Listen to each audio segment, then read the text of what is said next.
John Malone, we're going to do confession. I don't think John Malone's going to give us a confession, but No. For example, there was a film years ago that I remember, and it was I Confess. Now, and it was a confession. I think it was a thriller, and that kind of thing. And so confession can mean various things. It can be somebody confessing. For example, the authorities, we call them the police, question a fella or a man or a woman, and they've committed a crime, and so they question them. Now, they used to be able to question them pretty straightforward, but the laws in this jurisdiction, this country of Ireland and another, their courts have managed to interfere with the ability of the police to get a confession as they were able to get in other times. I'll give an example. If people that were apparently not in employment and suddenly seemed to be in possession of plenty of funds, a policeman was entitled to ask them to confess where they got it from. And if they didn't have a proper explanation, they would be charged with embezzlement of one kind because the money would have been stolen. And this is where the confessions will come in. Now it's very hard to get. You can't question people that have no visible means of income, but they seem to be very wealthy and perhaps they're in some illicit trade of drug distribution. But they can't be questioned on that. So confession has a wide implication. For example, when you're young and you're told not to go near the fridge or to take something, it's there for others, and maybe there's a box of sweets or something, and that's for Sunday or something. And when the coast is clear, you put your hand into it and you take out a couple. Mm-hmm. And then the parent, assuming that they're trying to bring children up to be honest. Did anybody touch any of them sweets? No. They're all no. And without a shadow of a doubt, they'll damn near know the one that took it, because his no or her no won't have conviction. It'll have some kind of an evasive look. And they know. Confess. So the regret is worse than the temptation? No, confess. And when they do confess, they won't be punished. They often think they'll be punished. No. Well, I'm glad you admitted it, is what the mother might say, or the father. I'm glad you admitted it.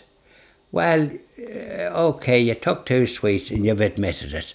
And it's better to admit it, to confess, than to have it, because it could lead to other things that you'll take that's not belonging to you.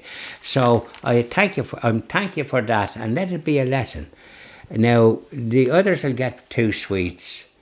You'll only get the 1 for the next when we're doing it. But you're not going to be there. You've admitted it, and so thank you, John or Mary or whatever it might be, or Oliver or whatever it might be. Thank you. Oliver would never take a sweet. He might take a biscuit, or whatever it might be. It doesn't matter what it is.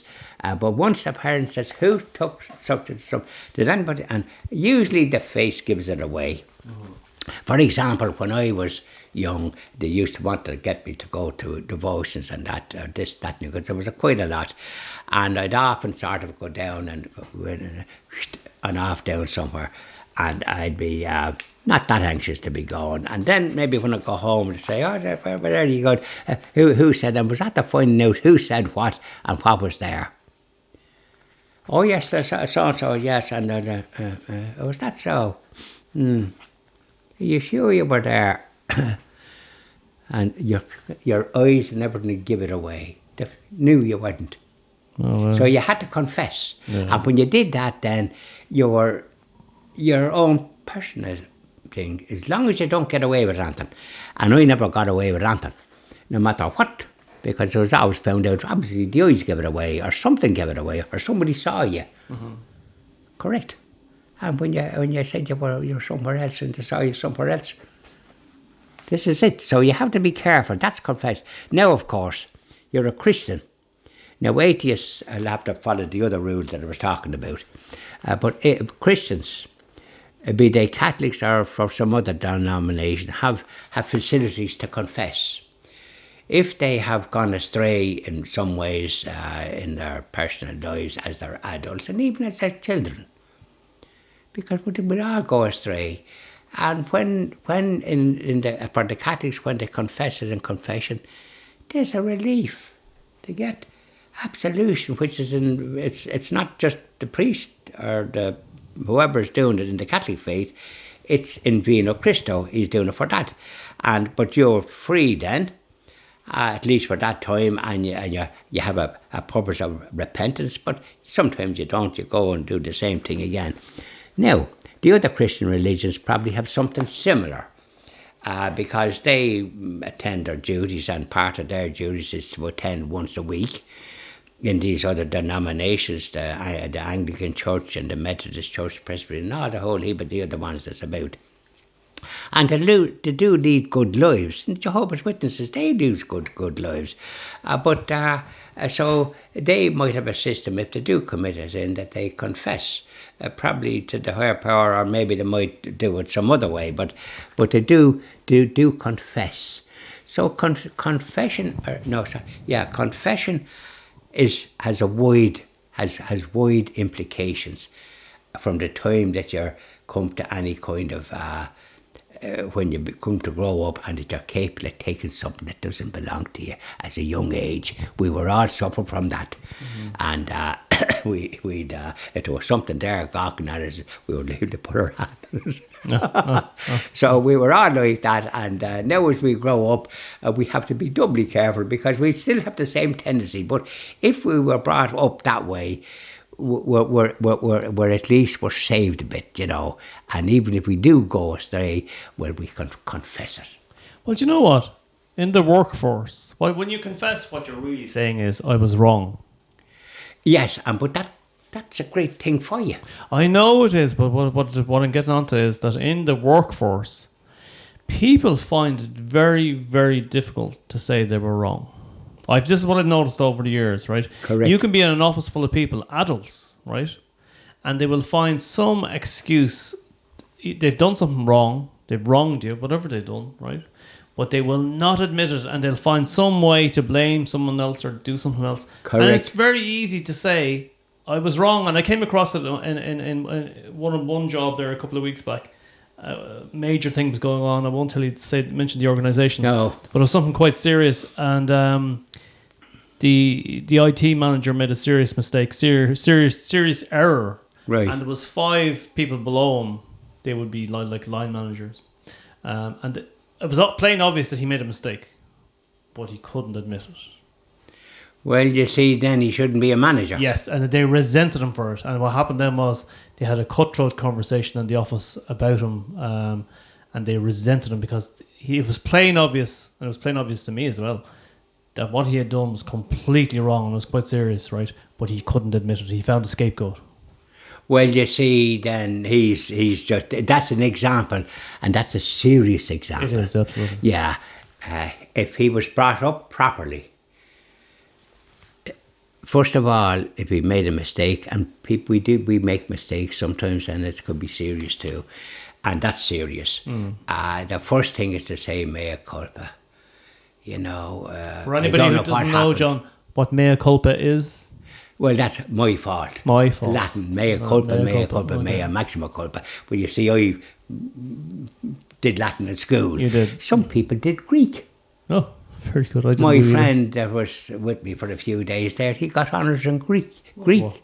Yeah, and you'd wonder what good it was, but it does develop other things. Yeah. It's not just kind of like, well, how can you use it? It's used for up here. It develops other aspects of it, because you're studying a culture. You're studying that marvellous culture, because they produced some of the greatest philosophers, Aristotle and Plato, and who was Socrates? Socrates, and he was executed. He was invited to go away, but he was a marvelous. He was the one that saw that there was something more to life. There was some other element outside it that was creative. They were like they were good, and but the democratic tyrants was there at the time. I couldn't accept it, you see. Yeah. And funny enough, there was a discussion about that in some professor's class abroad, and there was a lad that had gone from, they were studying the thing, but the professor said, and it was just repeated, the professor said, he said about Socrates, and I said great philosophers, but he said, funny enough, Jesus was the best of them all. So it clicked with this fella that had gone astray, come back, and then he become a priest. Marvellous story. I heard it the other time, and here's something that I wanted to just say. You said something there, and it clicked. Yes, I heard something else as well just recently, and I think this applies to any Christian. And guess what it was? Some lad that used to say, and this was years back. I was just told this little story, and he used to say whenever they were saying prayers, he'd say, 3 cheers for God, hip hip. He was like, wasn't that good? 3 cheers for God, hip hip, hooray. And it clicked when I was told that story, and I thought it was a marvellous story to hear that, like, 3 cheers for God, and hip hip hooray. Now, it's simple. Yeah. It's not sort of with anything. It can be an agnostic. It can be anybody that use the word God. 3 cheers for God.